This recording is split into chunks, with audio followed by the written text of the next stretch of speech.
Hello everyone, I have missed seeing you in the classroom, and I hope that this brief tutorial will suffice as a final walkthrough of your APA research paper, since your rough draft is due this Sunday by 11:59 p.m. If you would like to meet up with me to walk through this one-on-one, or if you would like me to look at your paper, please just send me an email and we will set that up. Okay? So I've just pulled up a sample research paper instruction sheet. This is the one for global renewable energy, but the same basic requirements apply whatever your topic. And I know many of you are actually choosing your own topic. So what I'm going to do is actually scroll past the purpose and topic and focus on the instructions. Okay. So hopefully you've already completed steps 1 and 2 and 3. Okay, so the first step, of course, is to jot your initial thoughts on the topic down and then conduct research based on those thoughts. Okay, you need a minimum of 6 sources for your final paper. So your annotated bibliography gave you a good start at this since it required you to use 6 sources.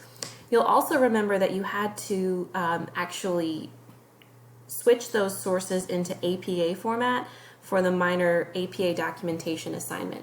So you should have 6 sources already documented in APA format. You may need to go back and make some edits based on the feedback that I gave you in that video to the whole class, but for the most part you should be ready to go. Okay, hopefully you've also developed a thesis. This came from your research question and your hypothesis, right? So either your hypothesis was proven to be true and you're going to now turn that into your thesis, or your hypothesis needed a little work. You found out that the research didn't actually support it, so now you need to switch your thesis. You may have found also that your hypothesis was correct, but you need to limit your thesis. So if you haven't yet, go back to those comments I made on your annotated bibliography so that you get a sense of where you are in the research process. I made comments regarding the quality of the research, the breadth of the research, so how much you had done, and also how limited your thesis looked like it was going to be, whether I thought the topic and the focus would work. Okay. You may still be finding more research if necessary, so again, based on my feedback, maybe you needed to go find some more or some better sources. The paper itself is 3 to 5 pages, okay? So it's not a very long paper. What I'm looking for here is quality over quantity, okay? So I want 3 to 5 good pages that are completely backed up with research. Remember from English 111 that an argument needs to include ethos, pathos, and logos, and it also needs to include an opposing view while avoiding logical fallacies.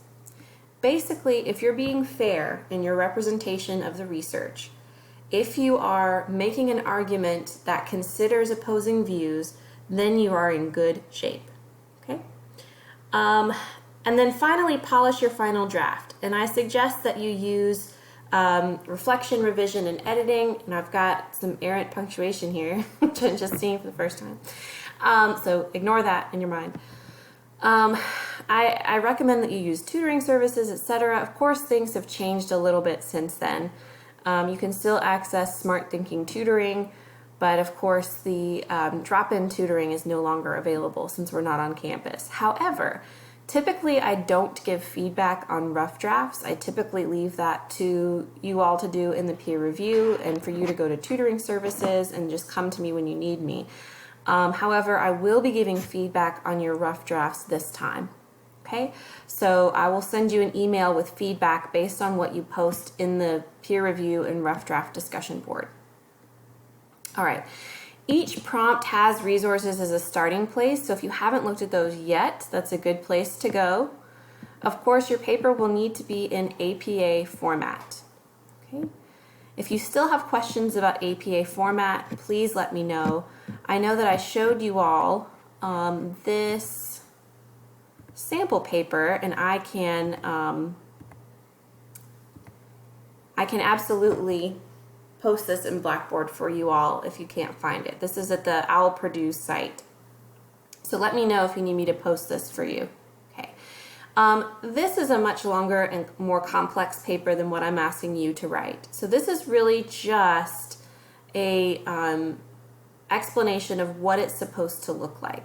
What is an abstract, for instance? And remember, we talked in class about how an abstract is just a summary of your paper, so you write it last. This sample paper has a lot of subheadings, right? So literature review, and then within the literature review, there's another heading.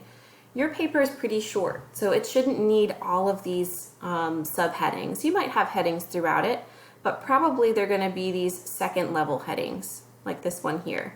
You're probably not going to have third level headings, though you can if you want to. Okay.